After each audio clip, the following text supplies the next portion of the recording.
الحمد لله رب العالمين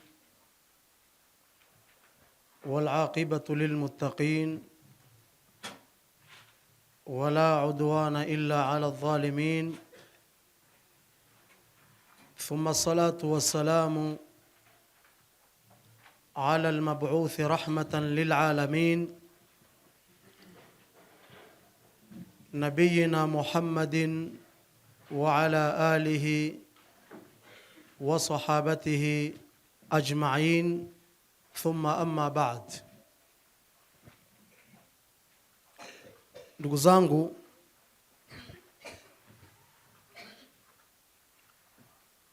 kwa hakika kila mmoja anayo furaha adhimu sana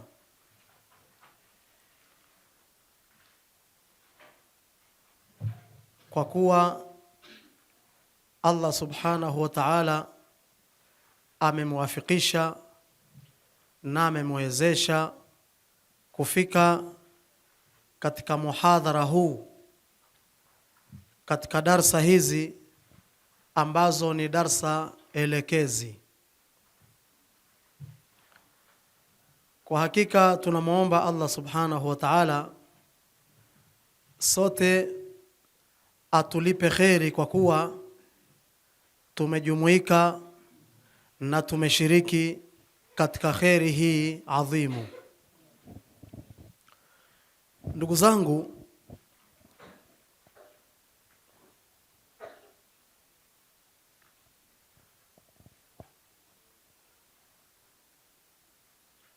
kwa fursa na nafasi hii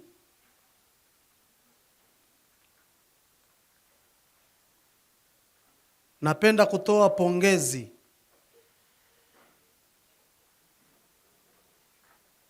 lakini vile vile niko hapa kwa lengo la kumpa matumaini makubwa Muislamu ambaye kasimama imara katika kuziendea swala za jamaa.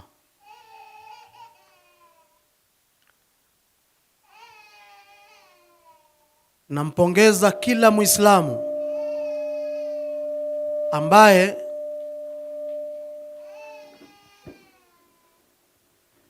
kasimama imara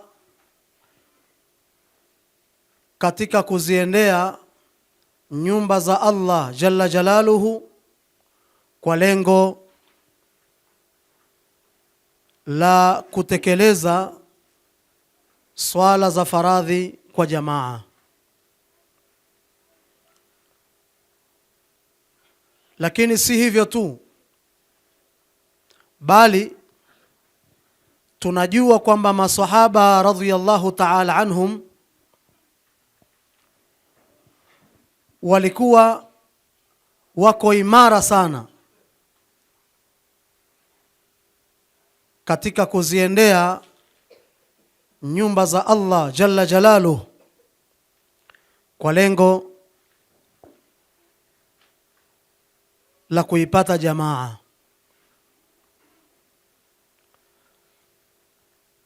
Ndugu zangu, Muislamu hawezi akawa na nguvu ya kuiendea swala ya jamaa isipokuwa mpaka ajue ni kitu gani anachokipata kupitia swala za jamaa. Na mimi naamini kwamba wengi katika sisi mpaka ikawa walillahi alhamdu tunahudhuria tena kwa wingi katika nyumba za Allah ni kwa sababu ya kujua kwamba ni kitu gani ambacho Allah subhanahu wa ta'ala ametuandalia. Ikiwa Muislamu hakuwa katika utambuzi uliokamilika, ikiwa Muislamu alitekeleza swala za faradhi kwa jamaa akiwa anajua kwamba ni jambo la kheri, kwamba ni kitu kizuri anakifanya, leo katika darsa hii itakuwa tunamuongezea nguvu, tumuongezea maarifa ambayo biidhnillahi alkarim hatokaa tena akaipuuza swala ya jamaa, hasa pale itakapokuwa sauti ya adhana yamfikia.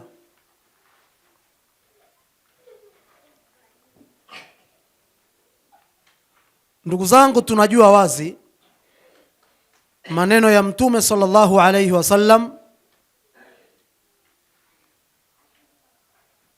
na mafundisho yake na sunna zake. Mtume sallallahu alayhi wasallam kalizungumzia suala la swala za jamaa, na kadhalika mimi binafsi sitorakizi na kuingia zaidi kwenye jamaa, lakini nataka moja kwa moja Muislamu upate kujua hata zile hatua unazozipiga kuelekea katika swala za jamaa kwamba zina athari nzuri kwako, lakini vile vile zina faida kubwa, kwa sababu Muislamu ili apate kuihudhuria jamaa sharti atembee, sharti atoke sehemu moja aelekee sehemu nyingine,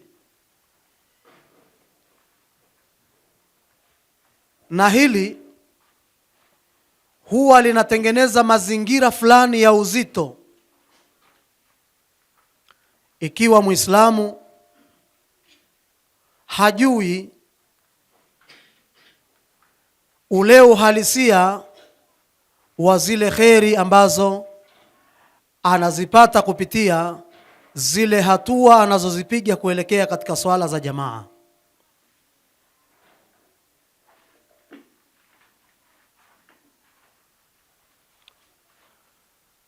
Ndugu zangu, Mtume sallallahu alayhi wasallam kazungumza wazi akisema, wa bikulli khatwatin tamshiha ila salati sadaqa, kila hatua ambayo Muislamu unayoipiga kuelekea katika swala, kuelekea katika nyumba za Allah kwa lengo la kupata jamaa, Mtume anasema sadaqa, utalipwa Muislamu sawa na umemega sehemu katika mali zako ikawa umetoa sadaka. Wa bikulli khatwatin tamshiha ila salati sadaqa, kila hatua moja ambayo Muislamu utaipiga kuelekea katika nyumba za Allah kwa lengo la kwenda kuipata jamaa,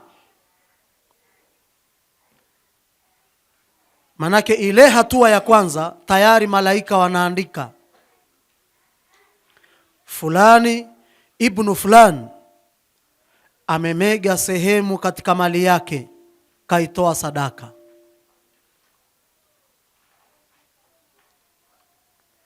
Lakini si hivyo tu, bali pana riwaya ambazo zimethibiti. Pana riwaya Mtume sallallahu alayhi wasallam asema ile hatua ya kwanza ambayo Muislamu aipiga kuelekea katika nyumba za Allah au aifuata swala akaidiriki kwa jamaa, inawezekana si msikitini. Kuna baadhi ya maeneo Waislamu hawana msikiti, lakini wamejiorganize na wakakubaliana kwamba kwa kuwa hatuna msikiti kwa muda huu, kwa kipindi hiki, basi swala za jamaa tutaziswali chini ya mti fulani au katika nyumba ya fulani, kwa kuwa ina nafasi fulani na mwenyewe karidhia kwamba jama, huu muda ambao tunapambana kutafuta kiwanja au kiwanja kipo, tunapambana kutafuta mazingira ya kujenga japo msikiti wenye hadhi fulani, kwa sasa hivi karibuni tutaswali hapa nyumbani kwangu. Sasa ikawa Muislamu ule muda panaadhiniwa, unatoka nyumbani kwako elekea katika nyumba ya Muislamu ambayo ametoa kama wakfu, lakini ni wakfu wa muda. Muda ule bado Muislamu utahesabika na utalipwa kwa kila hatua ambayo utaipiga kuelekea katika nyumba ya huyo ndugu yako, maadamu kinachokupeleka pale si nyumba ile, bali kinachokupeleka ni kwenda kuidiriki swala husika kwa jamaa.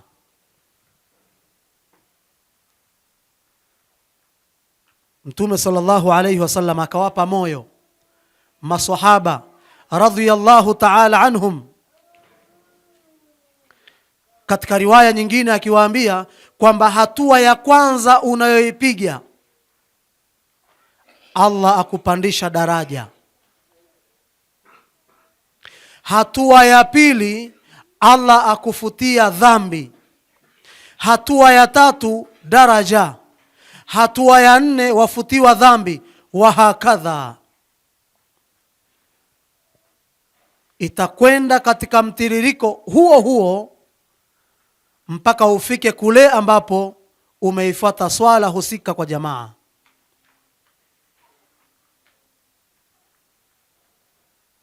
Lakini si hivyo tu, bali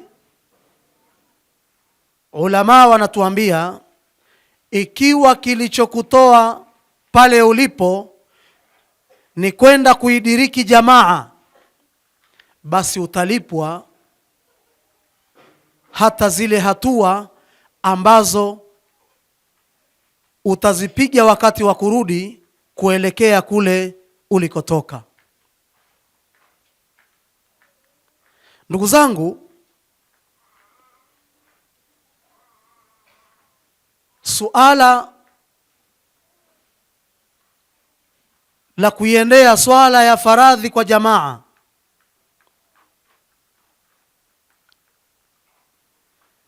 hatua anazozipiga Muislamu anapaswa kujua kwamba hatua hizo ndo nuru na taa katika kaburi lake. Muislamu anapaswa kujua kwamba kabla hajatubia, automatically Allah subhanahu wa ta'ala atamfutia madhambi ambayo hayana idadi. Lakini vile vile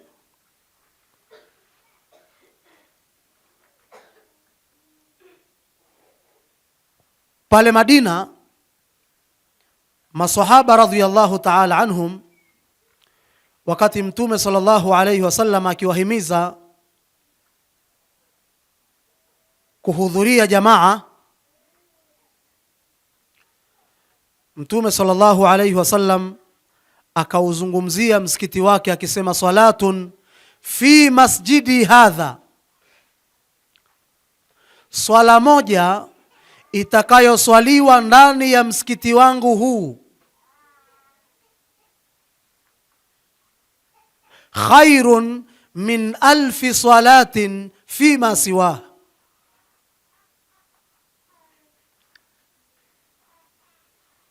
atakayefanikiwa kuiswali swala yoyote, iwe ni swala ya faradhi au swala ya sunna, lakini maadamu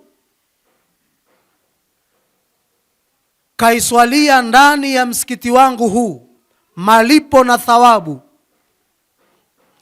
atakazozipata, malipo hayo ni makubwa, ni malipo mengi kuliko malipo ambayo atayapata Muislamu atakaye swali nje na msikiti wangu huu, ikiwa atatekeleza kule swala 1000 nzima.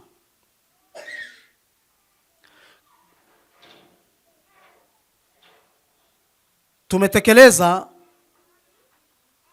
ibada ya adhuhur kwa jamaa, lillahi alhamdu, lakini Muislamu unatakiwa kujua muda huu wa adhuhuri, wapo Waislamu ambao wameiswali adhuhuri hii katika msikiti wa Mtume sallallahu alayhi wasallam. Sasa yale malipo aliyoyapata Muislamu aliyeswali adhuhuri hii, maana yake mimi na wewe tuzitafute adhuhuri 999, halafu tuichanganye na hii dhuhuri tuliyoswali hapa, ndo tunaweza kupata malipo na thawabu alizozipata Muislamu ambaye kafanikiwa kuiswali swala ya dhuhuri hii ndani ya msikiti wa Mtume sallallahu alayhi wasallam. Kwa hiyo Mtume akaizungumzia ile kheri inayopatikana ndani ya msikiti wake, ikawa ni kheri adhimu,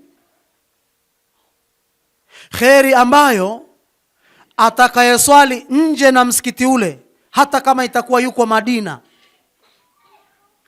itakuwa amezikosa zile fadhila, bali huyu ambaye kadiriki swala hii, fahuwa ala khairin, itakuwa yuko katika khairi adhimu. Na Mtume sallallahu alayhi wasallam akasema, hakuna swala ambayo itaisogelea swala ambayo inaswaliwa katika msikiti wangu kwa malipo, labda itokee Muislamu kaswali katika msikiti wa Al-Kaaba.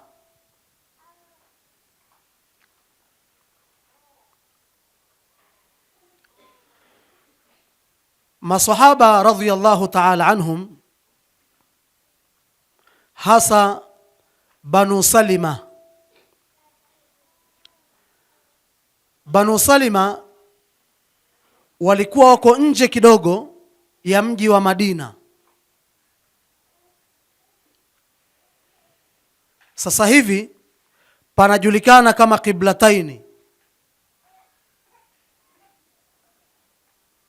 Ni sehemu ambayo ni walking distance, yani unaweza kwenda kwa miguu na ukafika,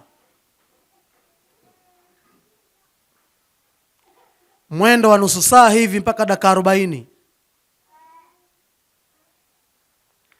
kutoka katika msikiti wa Mtume sallallahu alayhi wasallam mpaka kufika pale Qiblataini.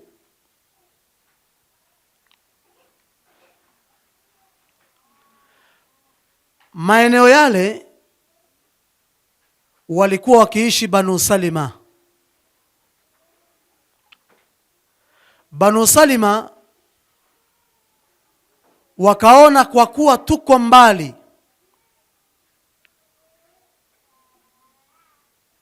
na msikiti wa Mtume sallallahu alayhi wasallam, wakati mwingine kuna baadhi ya swala hatuipati jamaa kikamilifu, wakaona isiwe tabu, wakaitana, wakakaa na wakakubaliana kwamba tunatakiwa tuhame, twende tutafute viwanja karibu na msikiti wa Rasulullah ili jamaa zisitupite. Jambo hili baada ya Banu Salima kukubaliana na likamfikia Mtume sallallahu alayhi wasallam, lakini tunajua kwamba Rasulullah ilikuwa hasemi, ilikuwa hafanyi mpaka apate wahi. Ikashuka aya katika suratu Yasin, inna nahnu nuhyi al-mauta wa naktubu ma qaddamu wa atharahum wa kulla shay'in ahsaynahu fi imamin mubin. Allah asema wazi kwamba mkifa nitakufufueni, hakuna atakayebaki, nyote mtakufa na mtafufuliwa, na kila mmoja nitamlipa kwa mujibu wa amali zake alizozifanya kipindi cha uhai wake. Lakini wa atharahum, Allah akasema, lakini kadhalika zile hatua mlizokuwa mkizipiga kuelekea katika kheri, pia hatua hizo nitakuandalieni malipo yake kando. Zile hatua mtakazozipiga, hatua mnazozipiga,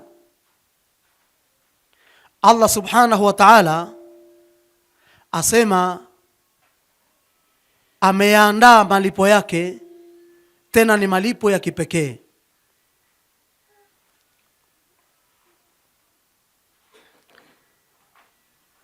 Wa kulla shay'in ahsaynahu fi imamin mubin. Mtume sallallahu alayhi wasallam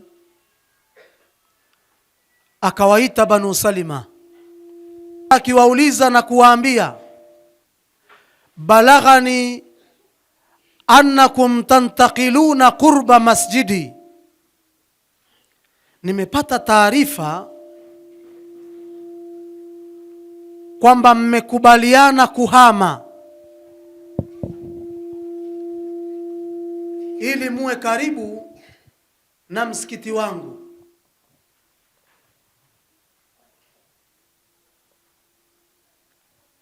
Banu Salima wakasema, naam, ndiyo ya Rasulullah, hilo tumeisha lipanga na ni muda wowote tutaanza kusogea. Mtume sallallahu alayhi wasallam akawasomea aya hii, kisha akawaambia, diyarakum diyarakum diyarakum innahu tuktabu atharukum, msihame, pamoja na kuwa mmekubaliana kuhama. lakini ilzamu diyarakum, msihame, bali mbaki katika maeneo yenu. Innahu tuktabu atharukum. Kwa nini? Kwa sababu nyinyi mko kwenye kheri kubwa ya zile hatua nyingi mnazozipiga mpaka mkaufikia msikiti wangu. Mnapata kheri nyingi sana, mna thawabu na fadhila nyingi kuwashinda watu wengine. Kwa nini? Kwa sababu nyinyi mnatokea mbali na hatua zenu ni nyingi. Banu Salima ikawa wamepata nguvu, wamepata moyo wa kuendelea kubaki katika maeneo yao, lakini ikawa tena hakuna aina yoyote ya uzito. Kwa nini? Kwa sababu wamekwisha jua kwamba zile hatua wanazozipiga zina msaada gani kwao. Ndugu zangu,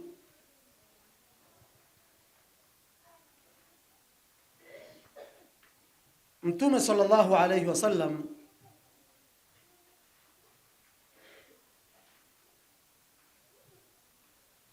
suala la Muislamu kuitika wito wa Allah ni jambo ambalo amelizungumza kwa lugha tofauti sana.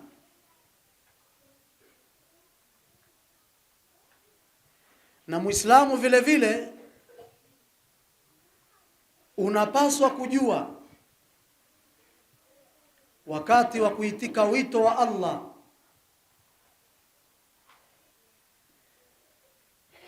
ili upate malipo na thawabu ya hatua zako, ujue unatakiwa kufanya maandalizi ya tahara pale ulipo.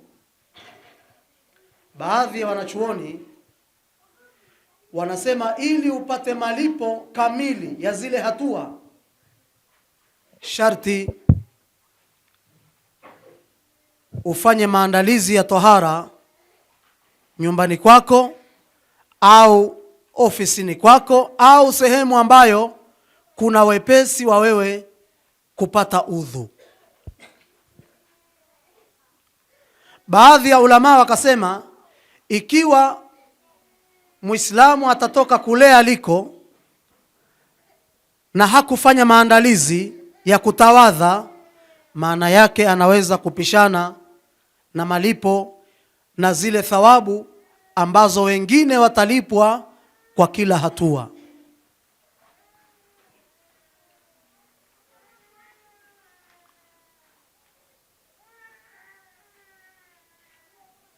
Ukiona wakati mwingine panakuwa na hali ya baridi katika baadhi ya maeneo, baridi kali, hasa kipindi hiki kuanzia mwezi wa 6, wa 7 mpaka wa 8,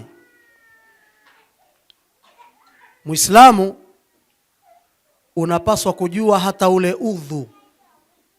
udhu ambao unatawadha una kheri nyingi zisizoelezeka wala kuzungumzika.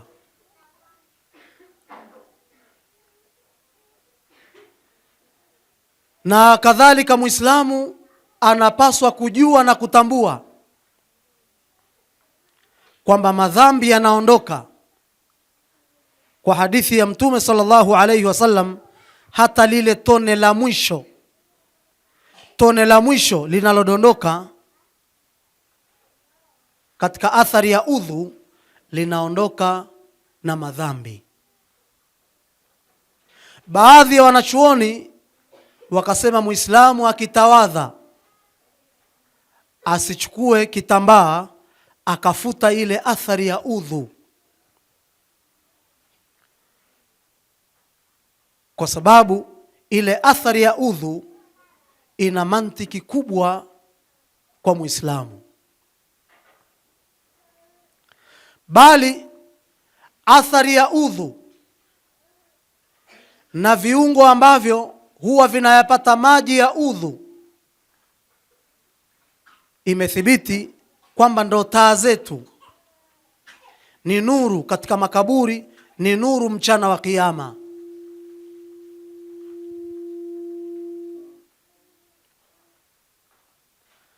Lakini Mtume sallallahu alayhi wasallam aliwauliza masahaba, ala adullukum ala ma yamhu Allahu bihi alkhataya,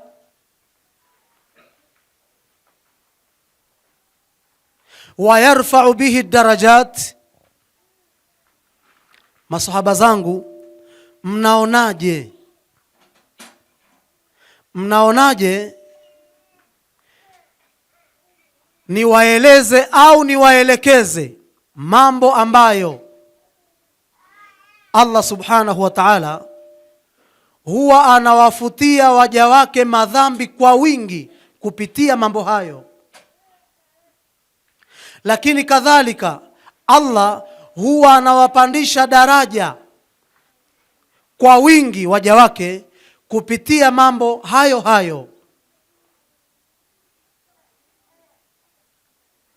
Qalu bala ya Rasulullah, masahaba wakasema,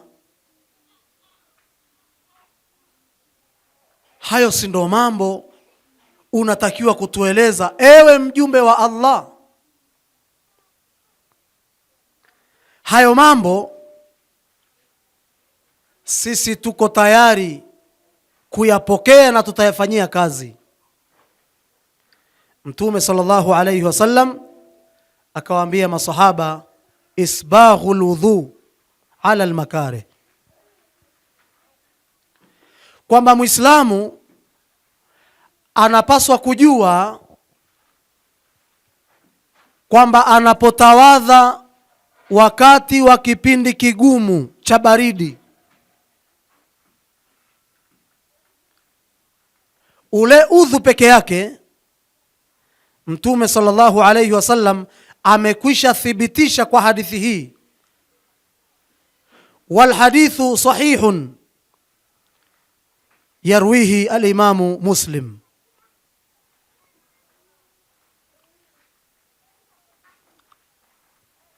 Muislamu anapotawadha wakati wa mazingira na hali ngumu ya baridi, ajue kwamba Allah subhanahu wa ta'ala yuamfutia madhambi kwa kiasi kikubwa sana. Lakini vile vile Muislamu anapotawadha katika hali na mazingira magumu ya baridi, ajue kwamba Allah jalla jalaluhu ampandisha na amongezea daraja katika pepo ambayo kamwandalia mja wake. Mtume sallallahu alayhi wasallam baada ya kusema udhu, kisha akasema wa kathratul khutwa ila almasajid. Vile vile jambo la pili ambalo ni sababu ya Muislamu kufutiwa madhambi yasiyokuwa na idadi na kupandishwa daraja ni pale Muislamu atakapokuwa ni mwepesi wa kuzipiga hatua zake kuelekea katika nyumba za Allah kwa lengo la kuipata jamaa.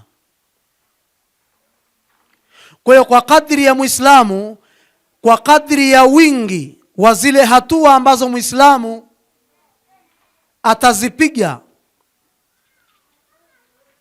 ndivyo atakavyofutiwa madhambi mengi zaidi kumshinda yule ambaye yuko karibu na msikiti au hatokei mbali.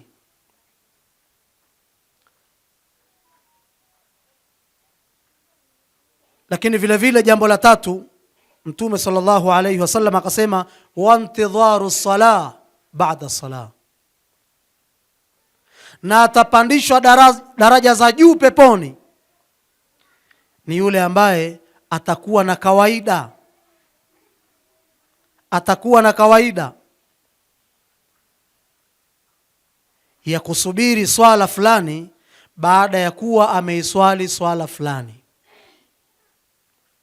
Kama ambavyo sisi tumeswali adhuhur, tumekaa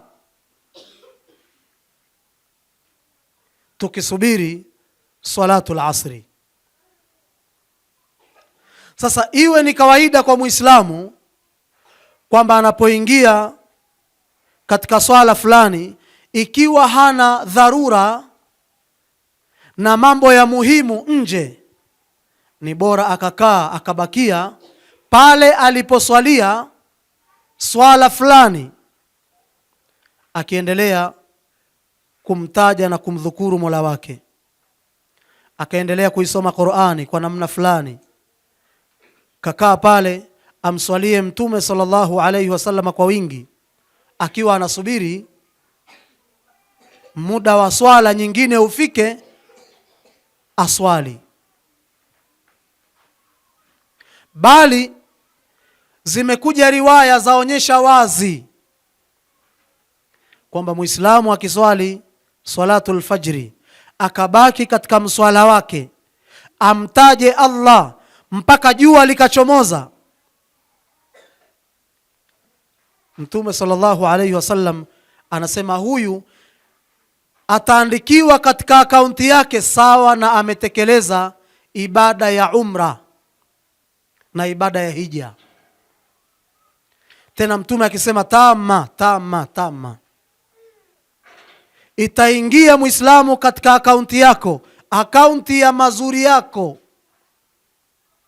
hija iliyotimia na umra iliyotimia.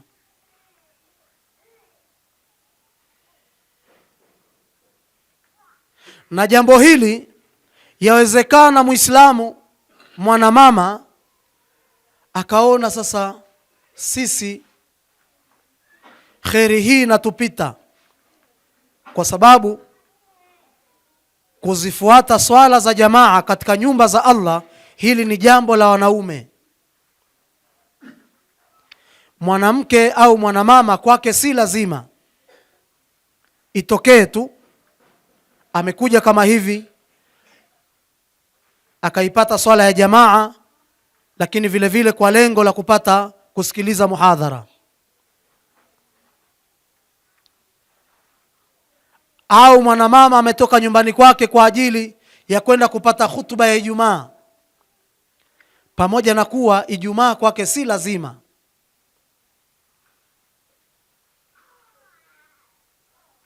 Ala ayati hal, vyovyote itakavyokuwa, mwanamama naye pamoja na kuwa sheria,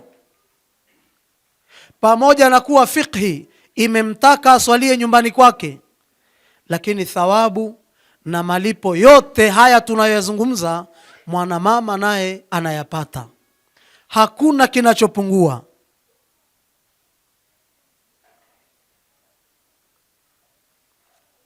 Ndugu zangu, linabakia jambo moja tu kulingana na nidhamu ya muda na wakati. Hukumu ya swala ya jamaa. Maana wengi huwa tunaipuuza swala ya jamaa kwa sababu ya kile ambacho kimetanda katika akili zetu, kwamba jamaa ni swala la khiari, ukitaka nenda, ukitaka swali peke yako popote ulipo. Lakini baadhi ya wanachuoni wanasema Muislamu wa kiume ambaye ni mukallaf kuifuata swala ya jamaa, kuifuata jamaa katika nyumba za Allah, kwake ni jambo la wajibu, ni jambo la lazima.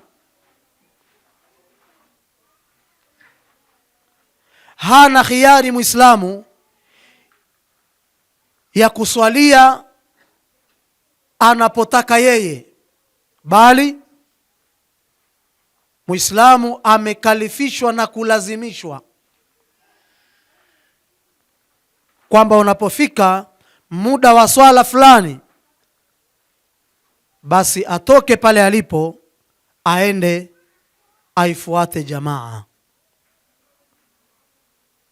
Lakini jumhurul ulama wakasema kuhudhuria jamaa ni jambo la sunna, tena sunnatun muakkada, sunna ambayo imekokotezwa vikali. Lakini kwa nini baadhi ya wanachuoni waseme kwamba kuifuata jamaa ni jambo la lazima?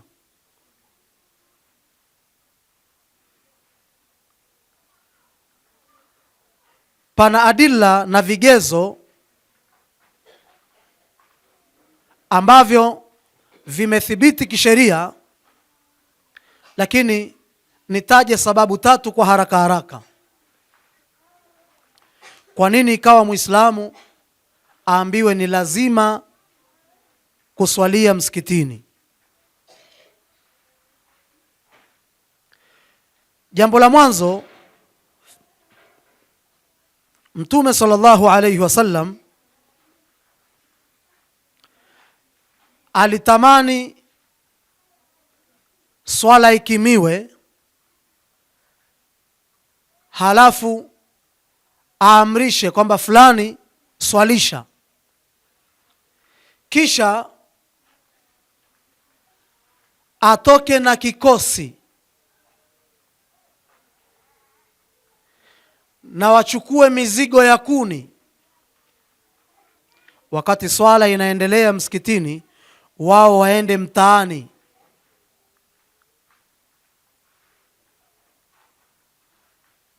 kutazama ni nani katika wanaume hakutoka kuifuata jamaa, bali amefanya maamuzi binafsi ya kuswalia nyumbani kwake, na wakigundua hivyo, nyumba hiyo waitie moto, waiwashe, iungue.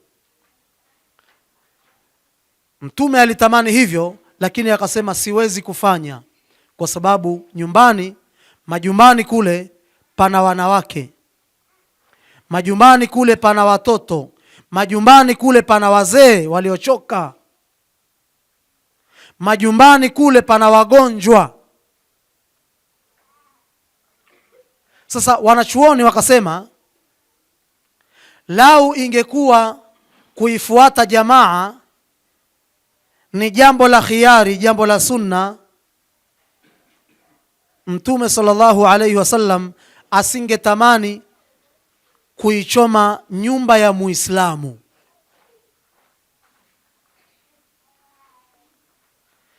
Lakini jambo la pili ambalo wanachuoni wamechukua kuwa ni hoja, kwamba Muislamu asipoifuata jamaa apata dhambi.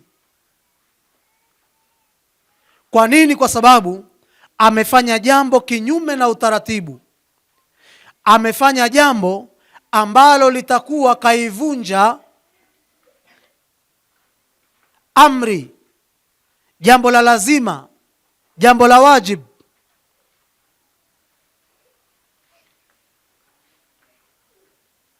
Wakasema wanachuoni, swala la Muislamu kuiendea jamaa twasema kwamba ni lazima, ni wajibu. Kwa nini? Kwa sababu hata Mtume sallallahu alayhi wasallam na masahaba wakiwa vitani,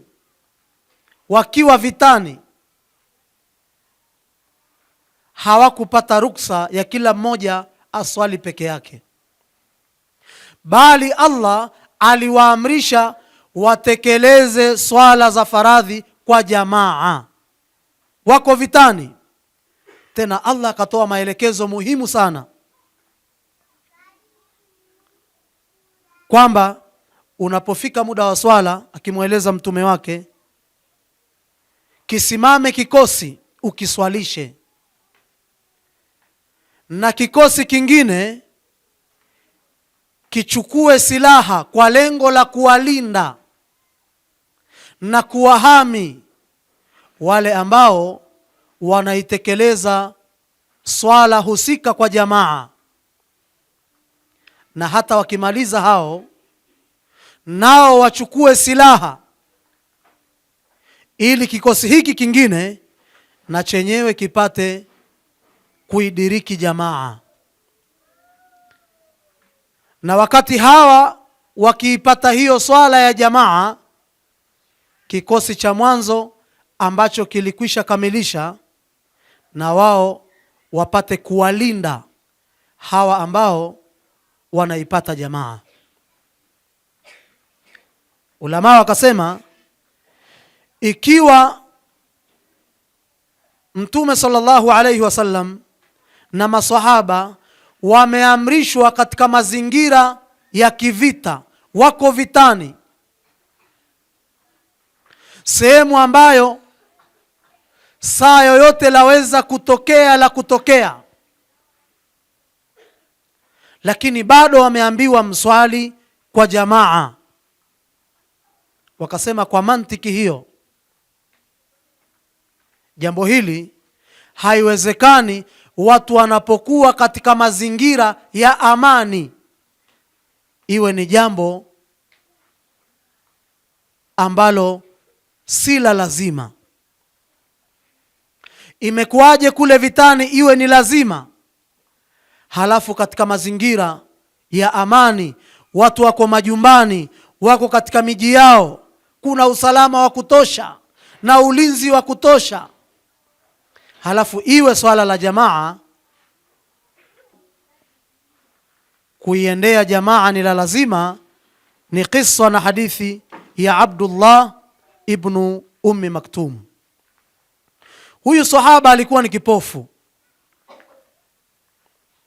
Sahaba huyu, ndugu zangu, baada ya kupata maneno ya Mtume sallallahu alayhi wasallam makali ambayo tumeyataja, moja kwa moja akajikongoja, akapapasa njia mpaka akafika kwa mtukufu wa daraja. Qala ya Rasul Allah, laysa li qaidun yaquduni ila almasjid. Mtume, kwa hali yangu hivi nilivyo, sina wa kunishika mkono akaniongoza njia mpaka na mimi nikafika msikitini nikaidiriki jamaa. Ataadhanu li an usalli fi baiti. Mtume, unaonaje ukanipa ruksa na idhni mimi niswalie nyumbani? Faadhina lahu sallallahu alayhi wasallam. Mtume akampa idhni, akampa ruksa kwamba kweli kwa hali ulionayo na hauna wa kukuongoza, swalia nyumbani kwako. Riwaya inasema falamma tawalla, Abdullah alipoanza kuondoka, daahu, Mtume alimuita akamwambia, hal tasma'u nida? Hivi Abdullah, kweli nimekupa idhni na ruksa ya kuswalia nyumbani, lakini nataka kujua jambo moja tu. Hivi kwani hapa msikitini pakiadhiniwa, sauti ya adhana huwa inakufikia? Qala naam, adhana huwa naisikia, sauti ya adhana huwa inanifikia. Qala fa'ti aljamaa. Mtume akamwambia, kama sauti ya adhana huwa inakufikia, basi hakuna namna nyingine zaidi ya kupapasa njia mpaka ufike katika nyumba ya Allah uipate jamaa. Katika riwaya Mtume anamwambia faajib, huna namna nyingine zaidi ya kuitika wito wa Allah. Maadamu umeisikia adhana, unatakiwa kuiitika, na kuiitika adhana ni kuja uifuate jamaa. Lakini pana riwaya nyingine Mtume sallallahu alayhi wasallam anamwambia, inni la ajidu laka rukhsatan, kama sauti ya adhana huwa inakufikia, sipati tena ujasiri na mamlaka ya kukupa ruksa ya wewe kuswalia nyumbani, pamoja na kuwa huna wa kukushika mkono. Na wanachuoni wanasema muda huo na wakati huo na zama hizo, Madina ilikuwa ina wanyama tena wakali. Ilikuwa Madina ina miti yenye miba. Lakini maadhalika, kuonyesha kwamba suala la Muislamu kuiendea jamaa ni jambo la lazima, Mtume sallallahu alayhi wasallam hakumruhusu Abdullah ibn Ummi Maktum aswalie nyumbani kwake. Ndugu zangu, nahitimisha na namalizia kwa kusema, jamii yoyote ambayo watu wake watakuwa ni wepesi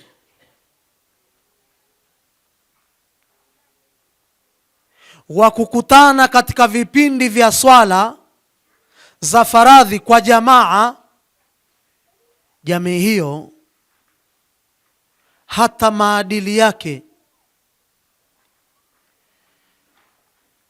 yatakuwa ni maadili ambayo yatatengemaa kwa kasi. Jamii hiyo ni jamii ambayo huwezi kuona ya hovyo yakifanyika tena hadharani. Lakini ikiwa jamii haithamini nyumba za Allah, ikiwa jamii watu wake wana uzito katika kuliendea suala hili la kuzidiriki jamaa, jamii hiyo hata maadili yake yatamomonyoka kwa kasi. Ni jamii ambayo itajaa vibaka, itajaa walevi, itajaa wavuta bangi, itajaa wazinifu. Kwa nini? Kwa sababu hawana kitu ambacho kinawafanya automatically wao kuyaepuka mambo ya hovyo. Inna salata tanha anil fahshai wal munkar. Watu wanaposwali swala wakifuata taratibu zake na mipango yake ambayo aliipanga Mtume sallallahu alayhi wasallam, watu hao itakuwa ni watu ambao automatic ni kwamba wanakatazika na wanajikuta kwamba ni wazito kuyafanya mambo ya hovyo katika jamii inayowazunguka. Niwape pongezi kwa mara nyingine kwamba abshiru bima yasurrukum wa hani'an lakum.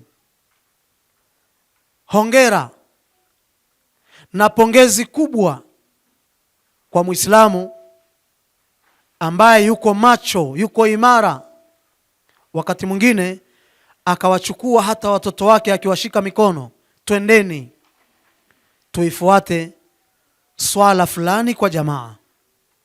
Hadha sallallahu wa sallama wa baraka ala sayyidil mursalin walhamdulillahi rabbil alamin.